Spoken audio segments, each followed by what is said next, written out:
Ads లేకుండా latest episodes చూడండి.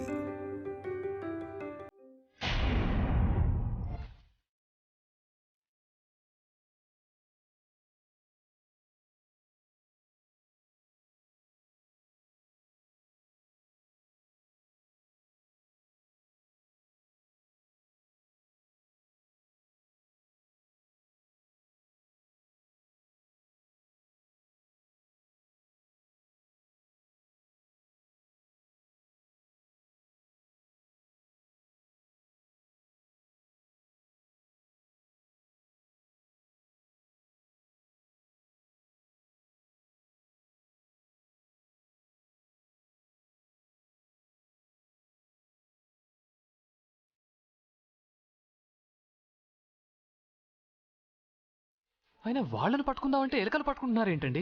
ఈ ఎలకలతోనే వాళ్ళ పని పడదామండి. చార్కేశా, బోన్ తీసుకో.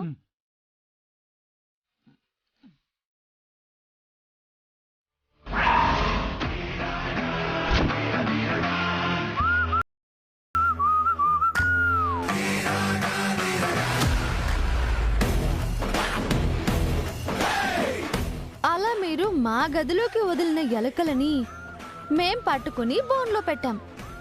మీ ప్లాన్ ని ఫెయిల్ చేశాం. ఎలకలు ఇప్పుడు ఎక్కడున్నాయో తెలుసా? ఎక్కడుంటే మాకెందుకు బాబు, అవేమన్నా మేకల కోళ్ళ? ఆఫ్టర్ ఆల్ ఊరు చివరి నుండి పట్టుకొచ్చిన ఎలకలు. వాటిని మేమేం చేశామో తెలుసా అంటున్నాను బాబాయ్. ఏం చేస్తే మాకెందుకమ్మా? అవేమైనా మా బంధువులా చుట్టాలా? మహా అయితే మళ్ళీ ఊరి చివరి వాటిని వదిలేసి ఉంటారు, అంతేగా. అక్కడెక్కడ వదిలేస్తే మీకెందుకు చెప్తాం? మీకు కావాల్సిన చోటే వదిలేసాం. మాకు కావలసిన చోట? అవును మావయ్య, మీరు మా బీరువాలో ఎలాగైతే ఎలకలను వదిలారో మేము కూడా సేమ్ టు సేమ్ మీ బీరువాలో వాటిని వదిలాం.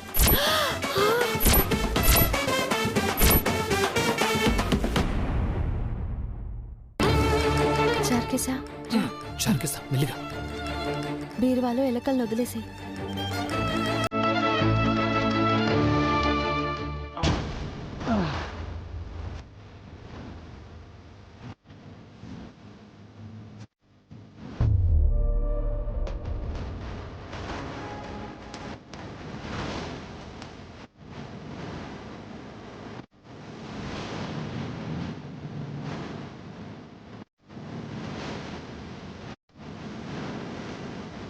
త్వరగా త్వరగా త్వరగా.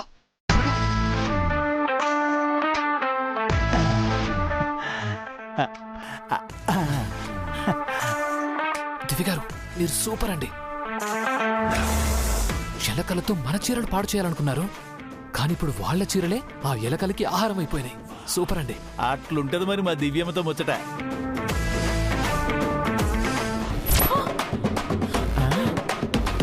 అంటే మా చీరలు కొంప మునిగింది నాన్నోయ్. అమ్మో.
అయ్యయ్యో, అన్ని చీరలు పోయాయే.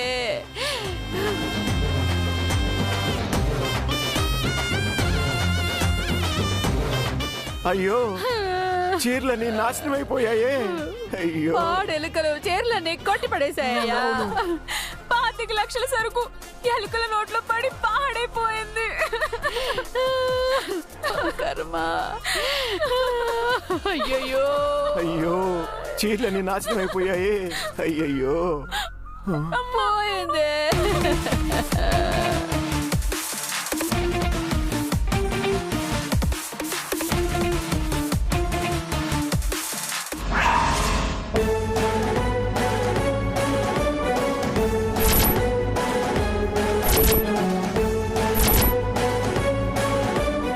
ఏంటమ్మా దివ్య, నిన్ను నా కన్న కూతురులా అభిమానించానే, ఈ తండ్రి కాని తండ్రికి ఎంత ద్రోహం చేస్తావా? నీలో మా కుమారుని చూసుకున్నాం కదమ్మా, నువ్వు మా పెద్ద కూతురు అనుకున్నావు. అలాంటి మమ్మల్ని ఎంత మోసం చేస్తావా? ఆల్రెడీ 50 లక్షల అప్పు ఉంది. ఇప్పుడు 25 లక్షల సరుకు పాడైపోయింది.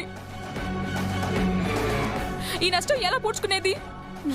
నిన్ను నా సొంత అక్క అనుకున్నాను. చా, నన్ను మీ మనిషిని అనుకున్నప్పుడు నా సరుకుని ఎందుకు నాశనం చేయాలనుకున్నారు?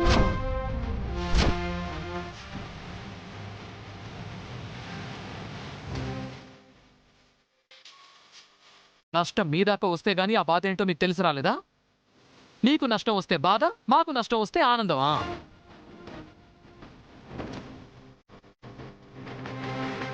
బుద్ధి గడ్డి తిని చేశాం బాబు, మమ్మల్ని క్షమించండి. అవునమ్మా, ఏదో ఆవేశంలో పొరపాటు చేశాం. మా పాపానికి ఎంత పెద్ద శిక్ష వేస్తారనుకోలేదు. ఏదైనా చేసే ముందు వెనక ముందు ఆలోచించాలి.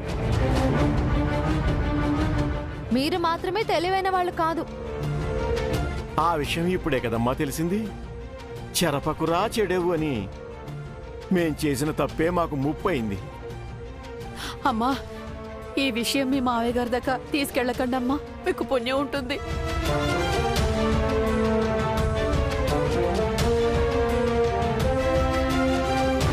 క్షమించమని అడుగుతున్నారు కాబట్టి వదిలేస్తున్నాం. లేదంటే మా నాన్నతో చెప్పి ఇప్పుడే మిమ్మల్ని ఇంటి నుంచి బయట గెంటించేవాళ్ళం. ఈ కొట్టేసిన చీరలు కూడా అసలు చీరలు కావులే.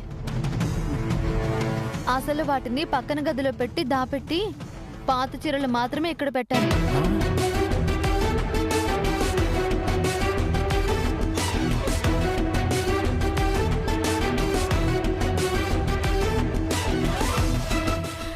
అంటే మా స్టాక్ సేఫ్ గా ఉంది అక్క. మేము మీలా కాదు కుమారి.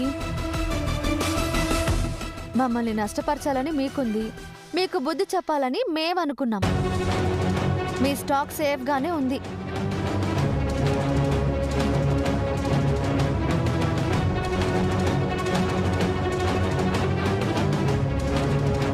చాలా థ్యాంక్స్ అమ్మా, మీ రుణం ఈ జన్మలో మర్చిపో. మావయ్య, మీరు అత్తయ్య ఎలాగైనా చావండి, కానీ కుమారుని మాత్రం చెడగొట్టకండి. తను ఈ ఇంటి కోడలు, ఈ ఇంట్లోనే ఉండాలి. తనని కూడా మీతో పాటు ఇంట్లోంచి గెంటేసే పరిస్థితి తీసుకురాకండి. ఇకనైనా కూడా మీరు బుద్ధిగా ఉన్నారంటే మీకే మంచిది. కనీసం కుమారి కోసమైనా మారండి. పదండి.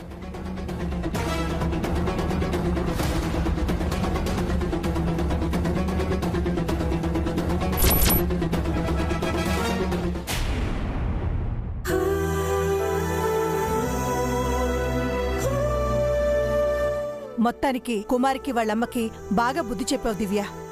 వాళ్ళకి అలాగే చేయాలత్తయ్య, లేదంటే మనతోనే పంతానికి వస్తారా? వాళ్ళకి భువన కూడా తోడైందమ్మా, మనం కాస్త జాగ్రత్తగా ఉండాలి. ఏం పర్లేదత్తయ్య, వాళ్ళు ఎంతమంది పూనినా మనతో వాళ్ళు పోటీ పడలేరు. మమ్మీ, నాకు ఐస్ క్రీమ్ తినాలనుంది. ఈ టైంలో ఐస్ క్రీమ్ ఏంటే? ఫ్రిడ్జ్ లో ఉంది, తీసుకోమంగా. ఫ్రిడ్జ్ లో లేదు నానమ్మ. నువ్వే తినేసుంటావు, ఇప్పుడు మళ్ళీ కావాలని అడుగుతున్నావు. ఇప్పుడు నేను ఐస్ క్రీమ్ తినాలి. బయటికి తీసుకెళ్లి కొనిస్తావా, కొనివ్వవా? ఐస్ క్రీమ్ లేదు, ఏమీ లేదు. నీకు ఆల్రెడీ జలుబు చేసింది, 2 రోజులు ఆగు.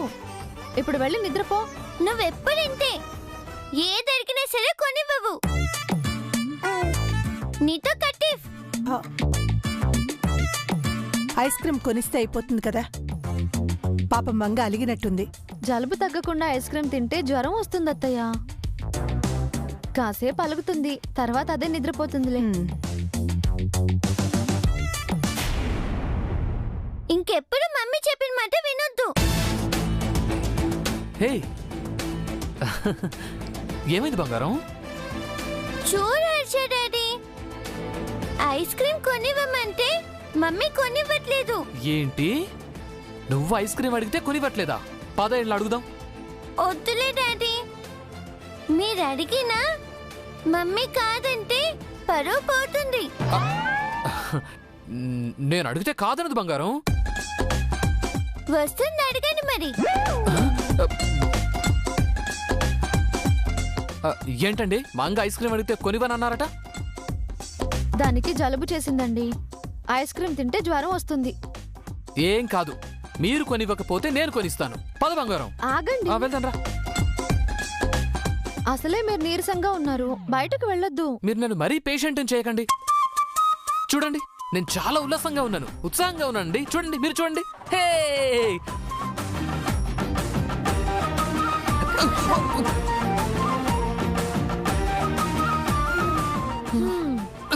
ఎలా ఉన్నారు? ఉల్లాసంగానా ఉత్సాహంగానా? అంటే అది కళ్ళు తిరిగాయండి అంతే. కాబట్టే బుద్ధిగా ఇంట్లో ఉండండి. బయటికి వెళ్తే మీరే కింద పడిపోతారు.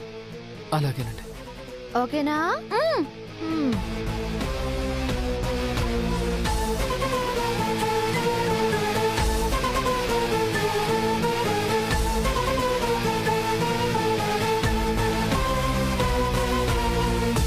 ఏం జరిగింది మంగమ్మ?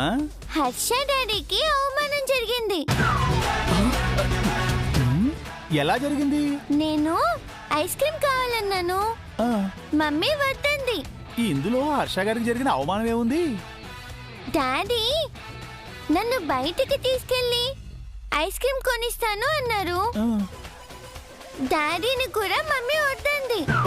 ఓహో,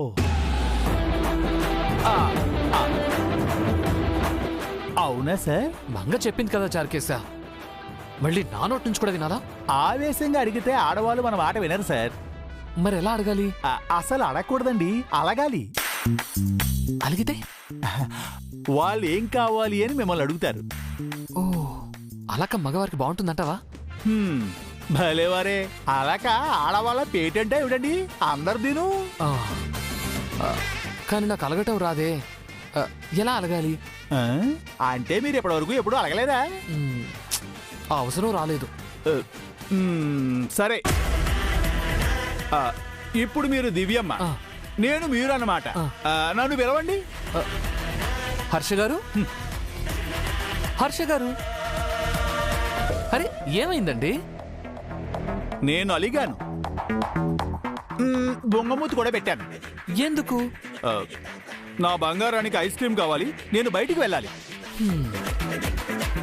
ఈ మాత్రం దానికి అలకెందుకు?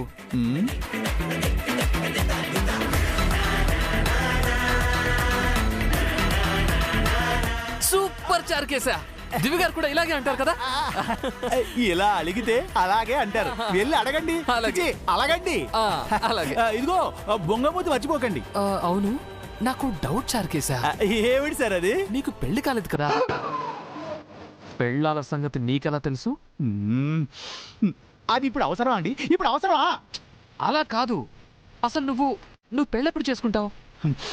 ఒక్కటి అడగండి, మీరు అర్జెంటుగా వెళ్ళండి. వెళ్ళి అడగండి.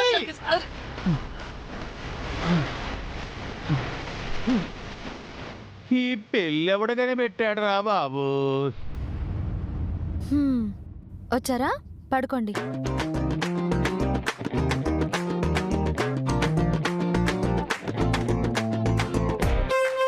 ఏమైందిరా? డాడీ అలిగన్నానమ్మా. ఎందుకు? డాడీ బొంగమూతి పెట్టాడు. అది బుంగమూతిలా లేదే. అవునమ్మా, అదేదో దొంగమూతిలా ఉంది.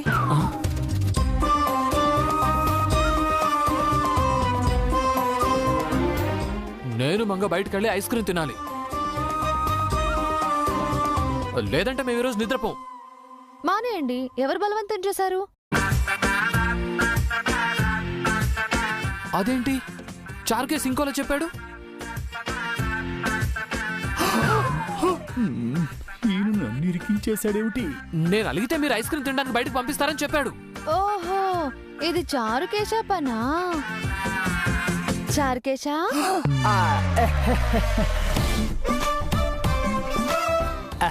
సారీ దివ్యమ్మా.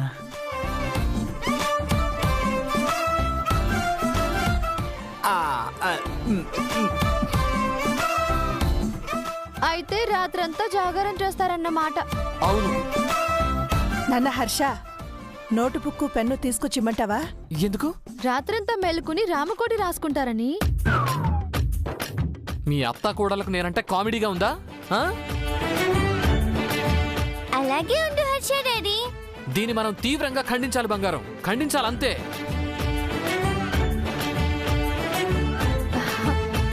ఏవండి, మీ పక్కన బొద్దింకుందండి.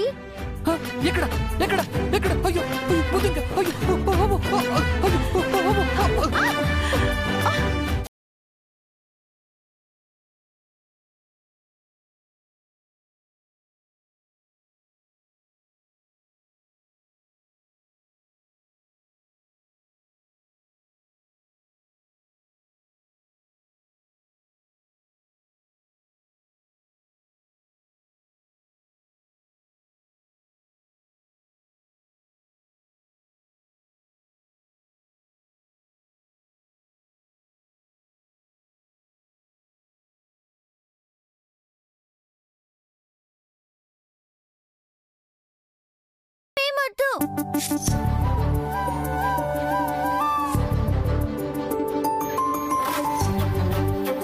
ఇద్దరు ఒకేసారి కిస్ ఇవ్వండి చాలు.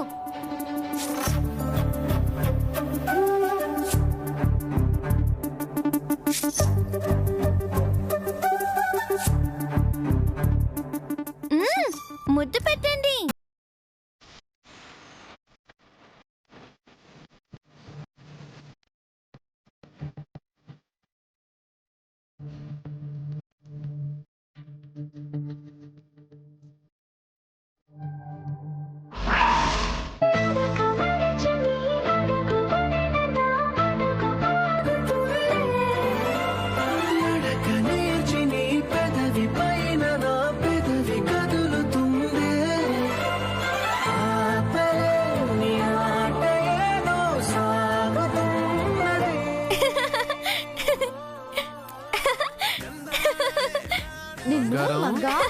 అల్లరి వెళ్ళు.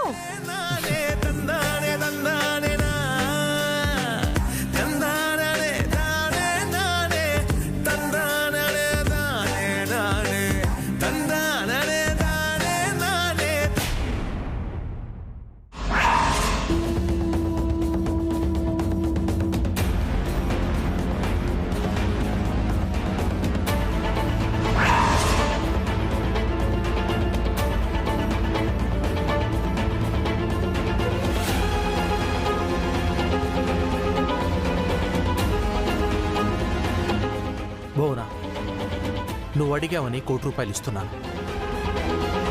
ఆ దేవుడే ఇక డబ్బు ఇవ్వటం నాకు సుతరాము ఇష్టం లేదు. పైగా పెదబాబుకు దివ్యకు కూడా తెలియకుండా డబ్బు ఇవ్వమంటున్నావు. నాకెందుకో చాలా గిల్టీగా ఉంది.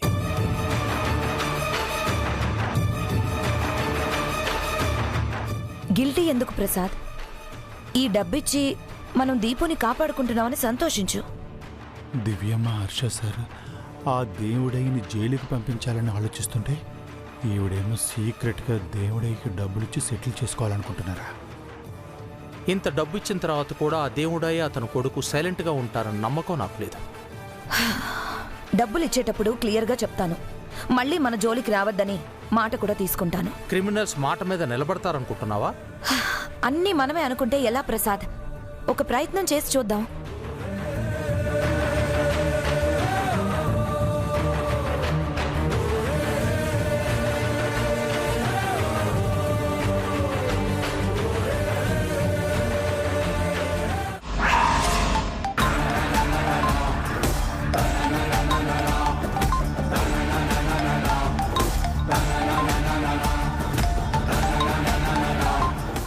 లాయర్ గారి చిన్నపిల్లం ఫోన్ చేస్తుంది నాన్న.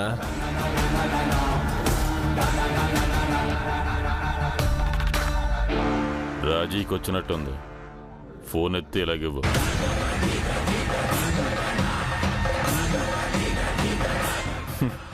ఏంటి రాంగ్ నెంబర్ కాల్ చేసినట్టున్నా?